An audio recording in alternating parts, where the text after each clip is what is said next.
Hello guys. Okay, so I took this picture on January 30th and I'm finally trying my hand at clematis. I was really hesitant because I did look into it and it does say that clematis can be very fussy to grow. It can be hard to grow because they need specific conditions to grow in. They need the roots cool and protected while their head is getting a lot of sun or something like that. Finally, on Friday the 13th, I drove down to Home Depot after work and picked this plant up, and this part of the video was taken on January 14th. What attracted me to this plant is the Gothic color, and I think it's really going to bring out that bring out those Gothic colors in my Gothic garden, especially because my California native plants, not a lot of them have these striking colors. I mean, they're very showy and flamboyant, but not the colors that I really want. So I think this little plant will do the trick.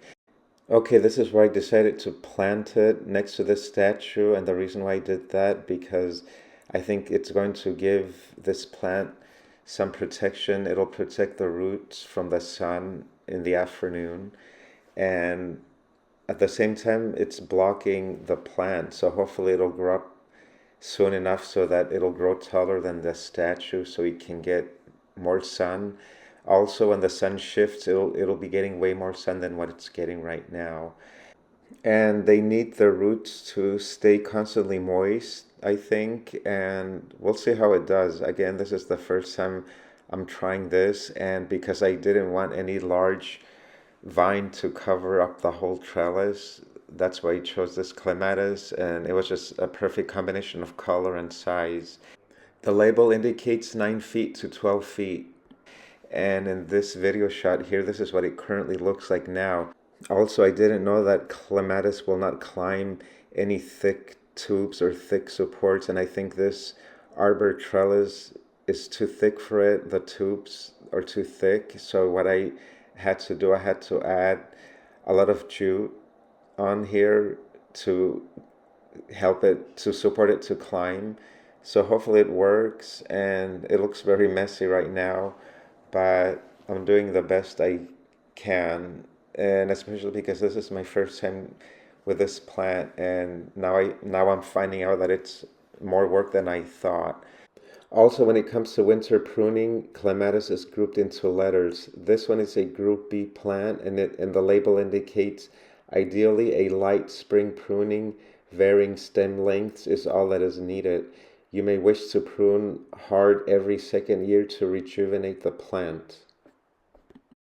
Because I thought the colors on these plants were very stunning, I could not choose between two shades of purple. So 1 week later, I had to go back to Home Depot to pick this one up. And this one here is a Group C plant when it comes to winter pruning, and the label indicates prune these clematis in early spring to approximately 3 inches from the ground. Ideally, you want to leave 2 or 3 buds per stem. So that's a grouping on this one, but look how amazing this color is as well. Very Gothic. And what I didn't mention with the other plant is that these clematis come in a pot attached to a plastic trellis, and the label indicates that you're supposed to put this trellis into the ground with the plant, and I didn't like the idea of having a plastic trellis in the ground, so I had to carefully separate it from the plant. I had to cut it off, but carefully, because some parts of the clematis was already latched onto this trellis. So that was I didn't like that part. That was a little messy, if you will. But other than that, let's see how this plant will do in my Zone 10 garden. And this is what this plant currently looks like right now. It doesn't look too sad, but it doesn't look too happy either, especially down there. But as you move up, the plant looks a little bit better. And again, this plant reaches only 9 to 12 feet, and I thought this small area here would be a good place for it.